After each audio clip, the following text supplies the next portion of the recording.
이제 반역 세력이 제거된 이후에 나라가 견고해져 가잖아요.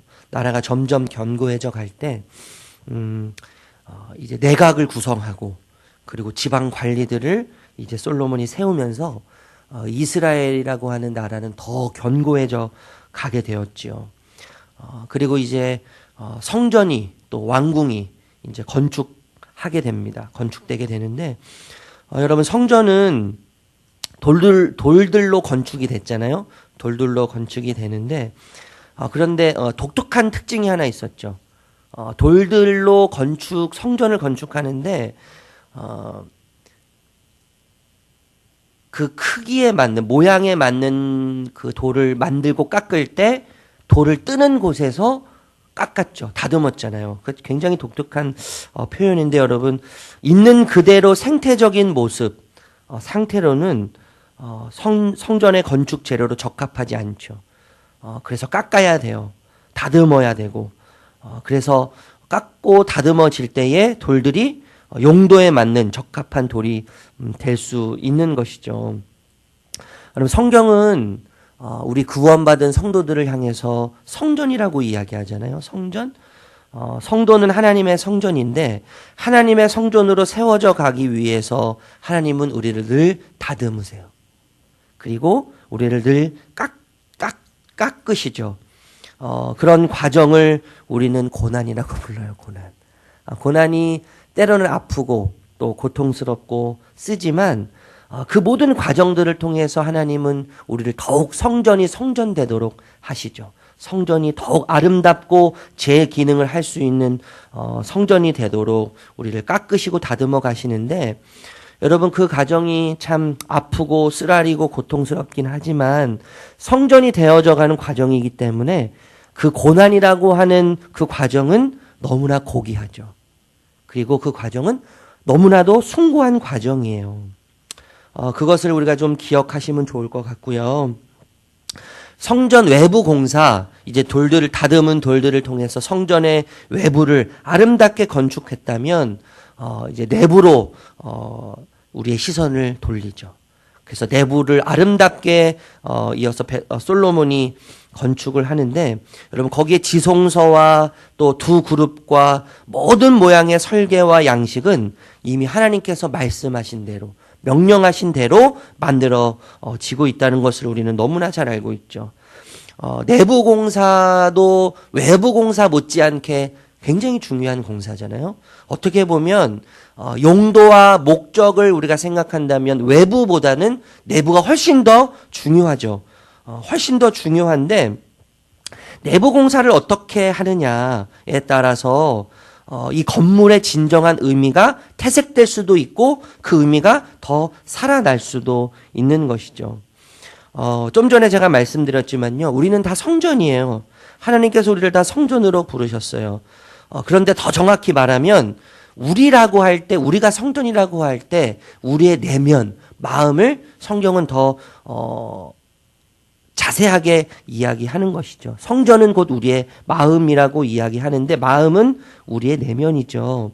우리의 내면이 하나님이 계시는 성전인데 말씀대로 내부 공사가 진행되어야 건물의 진정한 의미가 더 살듯이 우리의 내면이 더 아름답고 더 거룩하게 가꾸어지기 위해서는 말씀에 따르는, 말씀을 순종하는 아름다움이 있을 때, 말씀을 따라가는 우리의 몸부림이 있을 때 우리의 성전, 우리의 마음이 또 우리의 내면이 성전으로서 더 아름답고 더 거룩하게 가꾸어질 수 있다는 것이죠.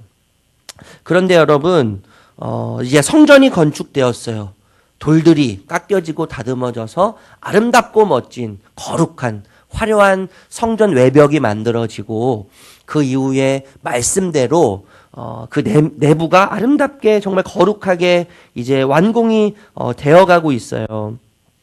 그런데 여러분 상식적으로 생각할 때 성전의 외벽이 만들어지고 내부가 만들어지고 그리고 자연스럽게 그 이후에는 그 성전 내부가 아름답게 완공이 됐기 때문에 그 성전 내부에 들어갈 기구들이 어떤 것들이 있는지 어떠한 기구와 도구들이 그 성전 내부에 장식을 해야 되는지가 자연스럽게 기록되어야 하지만 오늘 우리가 읽은 이야기는 굉장히 좀 생뚱맞은 이야기가 기록되어 있다는 거예요. 성전 건축과 내부 공사 완공과 성전 기구에 대한 이야기가 자연스럽게 이어져야 되지만 굉장히 생뚱맞죠. 솔로몬 왕궁이 갑자기 그 사이를 끼고 들어온다는 거예요. 그 말씀이 오늘 우리가 함께 읽은 이야기인데, 그런데 여러분, 어제 말씀과 어제 끝나는 말씀과 오늘 시작되는 말씀이 굉장히 대조적이거든요. 어제 우리 6장 38절 말씀 한번 읽어보도록 할까요? 6장 38절 읽어볼게요. 시작. 11째 불월 곧 8째 달에 그 설계와 식양대로 성전 건축이 다 끝났으니 솔로몬이 7년 동안 성전을 건축하였더라. 솔로몬이 성전을 건축한 기간이 7년 동안이라고 이야기하면서 바로 이어서 이야기하는 게 솔로몬의 왕궁에 대한 이야기인데, 솔로몬의 왕궁이 몇 년 동안 기록되었는지를 이야기하죠. 오늘 본문 1절이에요. 1절 7장 1절 읽어볼게요. 시작. 솔로몬이 자기의 왕궁을 13년 동안 건축하여 그 전부를 준공하니라. 좀 전에 제가 말씀드렸지만 성전이 외벽이 만들어지고 그 다음에 성전 내부가 완공이 된 이후에 성전의 그 내부에 들어가는 기구들에 대한 이야기들이 계속 지속적으로 이어져서 우리들에게 이야기를 해야 되지만 사실 갑자기 이 솔로몬 왕궁의 이야기가 끼어 지금 들어온다는 것이죠. 그러면서 비교를 하고 대조를 하는데 이 성전을 지을 때는 몇 년이 걸렸어요? 7년이 걸렸어요. 그리고 솔로몬의 왕궁을 짓는데 13년이 걸렸다는 것이죠. 이것은 이 열왕기상이라고 하는 책을 지은 지은이의 무슨 특별한 의도가 있다는 것을 우리는 분명히 짐작할 수 있는 것이죠. 무슨 의도를 가지고 지금 이 열왕기상을 기록하고 있는 거예요. 우리 2절 말씀 우리 한번 읽어볼까요? 2절 시작.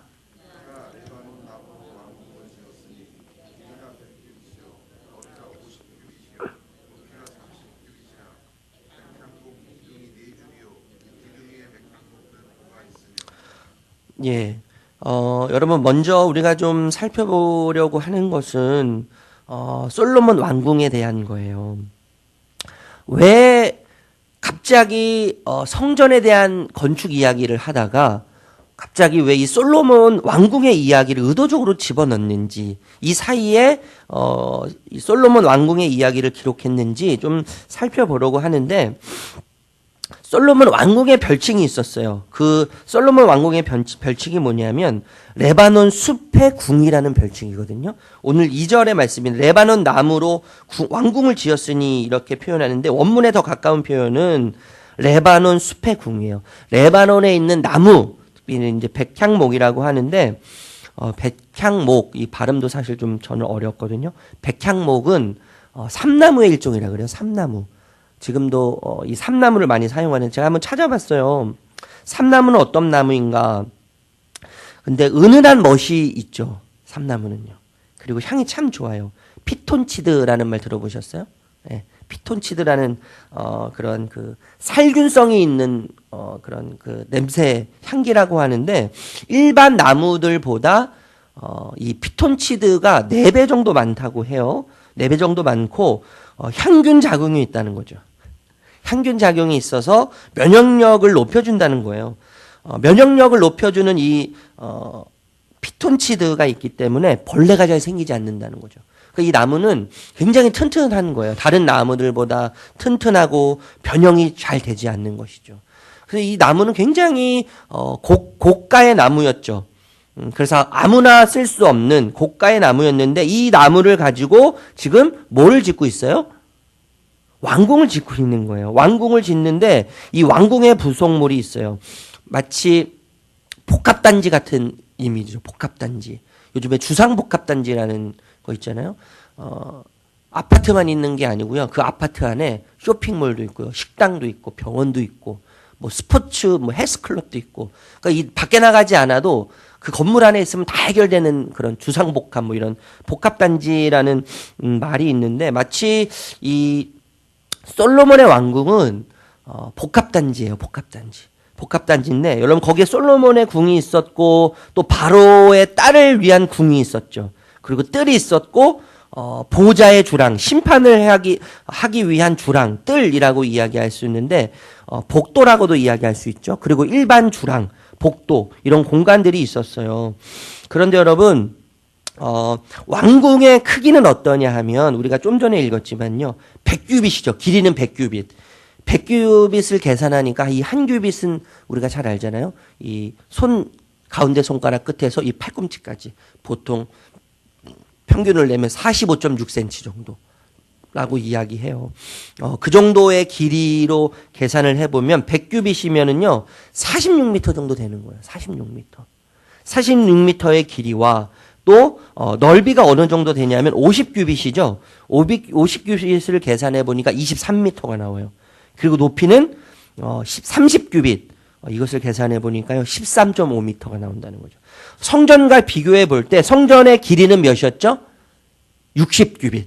네, 60규빗이었거든요. 60규빗은 27m 정도 나오더라고요.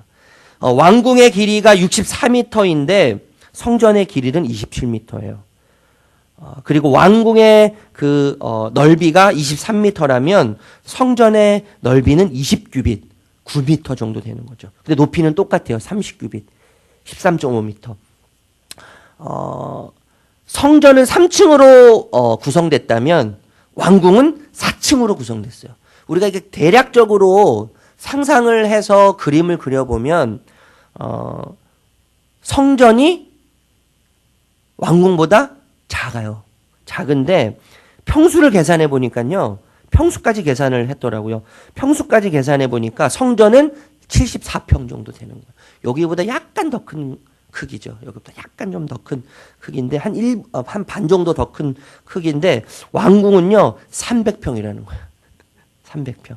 그러니까 성전보다 이 평수로 따지면 성전보다 왕궁이 4배 이상 훨씬 큰 거잖아요. 어쨌든 여러분 솔로몬이 성전을 짓다가 중간에 지금 뭘 지으려고 마음을 먹고 있는 거예요? 왜? 왕궁을 지으려고 마음을 먹고 있는 건데 그 왕궁은 성전보다 4배 이상 큰 크기의 화려하고 아름다운 왕궁인 것이죠. 그런데 여러분 참 8절에 보면 독특한 표현이 있거든요. 8절? 우리 8절 다시 한번 읽어보면 좋겠어요. 8절 읽어볼게요. 8절 시작. 솔로몬이 거주할 왕궁은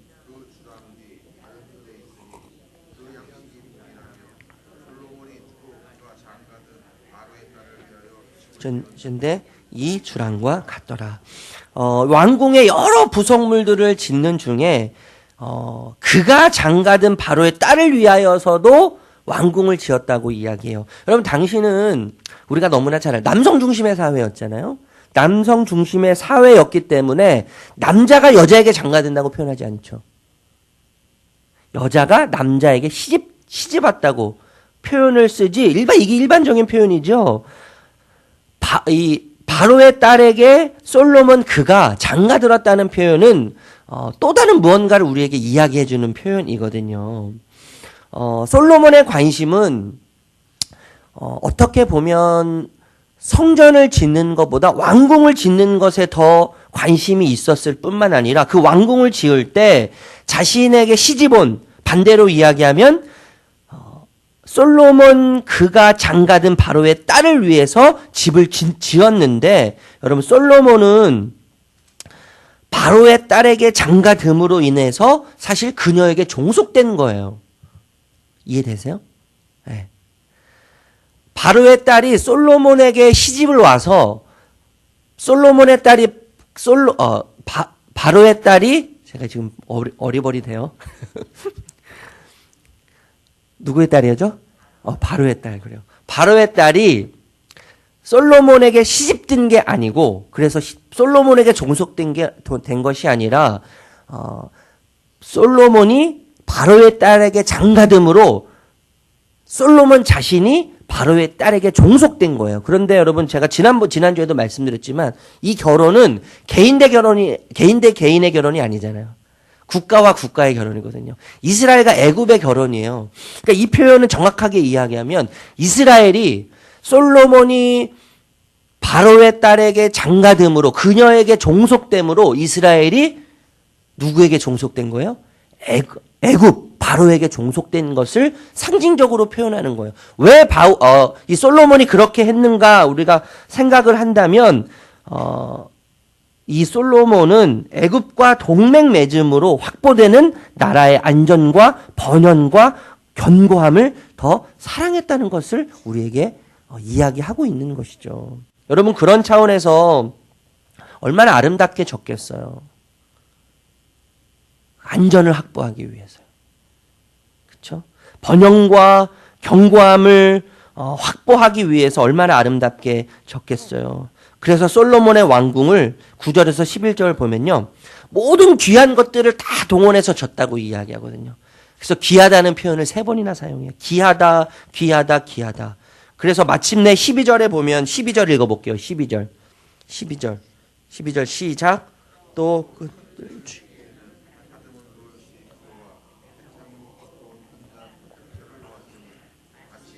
성전들과 구장에 놓은 것 같더라. 그래서 여러분 지은이가 이 열왕기상을 지은이가 궁극적으로 이야기하고 싶은 것은 뭐냐 하면 솔로몬이 지은 왕궁의 화려함은 성전의 화려함과 똑같다라고 지금 이야기하고 있는 것이죠. 성전과 지금 솔로몬이 자신을 위해 지은 왕궁과 비교하면서 성전과 비교할 때 못지않는 화려함, 아름다움, 이 세상에 가장 고귀하고 또 귀한 것들을 동원해서 지금 솔로몬 자신을 위한 왕궁을 지었다고 이야기하는 것이죠. 여러분 성전 건축 과정 사이에 왕궁 건축 이야기를 삽입함으로 솔로몬의 관심이 더 어디에 있었는가에 대한 이야기를 지금 지은이가 우리에게 하고 있거든요. 이 이야기는 사실 솔로몬을 향한 경고죠. 솔로몬을 향한 경고의 이야기예요. 동시에 우리에게는 거울과도 같은 이야기를 하고 있는 것이죠. 그러면서 경계심을 우리에게 던져주고 있어요. 솔로몬이 성전 건축을 하면서 그의 마음과 관심이 성전 건축보다는 왕의 건축에 관심이 있었다는 것은 확실하죠. 확실해요. 그런데 저는요, 이 솔로몬의 마음이 이해는 좀 돼요. 이해되지 않으세요? 처음 갖는 자신의 집인데요. 나의 왕궁인데. 네. 그 마음이 조금은 이해가 돼요. 물론 하나님의 성전을 건축하면서 마음이 성전보다는 자기 자신의 집을 짓는 그 일에 마음이 더 갔다는 것은 하나님께 참 죄송스러운 일이고 송구스러운 일이긴 하지만 인간적으로 저도 제가 솔로몬이었으면 저도 그랬을 것 같아요. 처음 가져보는 내 집. 얼마나 마음이 갔겠어요. 얼마나 신경이 많이 쓰였겠어요. 인간적으로도 참 이해가 돼요. 그런데 여러분 오늘 본문이 우리에게 말을 걸어오는데 오늘 본문이 우리에게 이야기하는 것을 좀 생각해 볼 필요가 있는 것이죠. 여러분 우리는 바벨탑의 후예들이에요. 바벨탑의 후예들. 바벨탑의 후손들이죠. 자신의 이름을 내기 위해서 끊임없이 쌓았던 바벨탑을 지었던 후손, 그 사람들의 후손들이라는 거예요. 그래서 여러분 우리는 오늘도 끊임없이 바벨탑을 건축했던 사람들처럼 자신의 이름을 내기 위해서 바벨탑을 건축했던 자들처럼 우리도 끊임없이 무언가를 짓고 있죠. 짓고 있어요. 어떤 사람은 육신의 소욕을 따라 생각과 마음과 행동으로 자기만의 욕망과 거짓과 탐욕의 성이나 영역이나 세상을 짓고 있죠. 또 어떠한 자는 성령의 소욕, 성령을 따라서 짓기도 하죠. 여러분 예수님은 이런 비유하셨어요. 마태복음 7장에 반석 위에 지은 집과 모래 위에 지은 집. 반석 위에 지은 집은 반석 위에 건축하는 자는 지혜로운 자고 모래 위에 건축하는 자는 어리석은 자다. 이렇게 말씀하셨죠. 그런데 여러분 반석 위에 짓는 자와 반석 위에 집을 짓는 지혜로운 자와 모래 위에 집을 짓는 어리석은 자의 차이는 뭐예요? 마태복음 7장에 보면요. 말씀을 들은 건 똑같아요. 말씀을 들은 것은 똑같지만 그 말씀을 듣고 순종했는가 순종하지 않았는가가 반석 위에 짓는 지혜로운 자와 모래 위에 집을 짓는 어리석은 자를 나누는 거예요. 말씀을 들은 건 똑같지만 그것을 말씀대로 따라 행하느냐 행하지 않느냐, 이것이 이 두 부류를 나누는 기준이 되는 것이죠. 여러분, 오늘도 우리는 끊임없이 무언가를 짓는 건축자가 될 거예요. 또 건축자로 우리는 살아갈 거예요. 육신의 소욕을 따라 나만의 영역과 나만의 세상을 짓는, 썩어질 것을 짓는 자들이 될 수 있고, 반면에 성령의 소욕을 따라 무언가를 짓는 자들이 될 수 있을 것입니다. 제가 오늘 말씀을 시작할 때 그런 이야기를 드렸어요. 여러분, 성전, 우리가 성전이에요. 우리의 성전, 우리 내면이 성전인데, 우리의 성전이 더 아름답고 더 거룩하게 건축되어지기 위해선 말씀을 듣고 그 말씀대로 지을 때만, 그 말씀대로 완성되고 완공될 때만 건축물이 건축물 되어지는 것이죠. 성전의 의미가 더욱 살아나서 아름답고 거룩한 성전이 될 수 있는 거예요. 여러분, 오늘 사랑하는 성도님들, 성령을 따라 그 말씀을 잘 듣고 그 말씀대로 행함으로 주님이 기억하시는 아름다운 집을 짓는 어리석은 자가 아닌 지혜로운 자가 되어서 주님이 기억하시는 아름다운 집을 주님께 지어드리는 거룩한 삶이, 아름다운 삶이 되시기를 주님의 이름으로 축복합니다. 기도하겠습니다.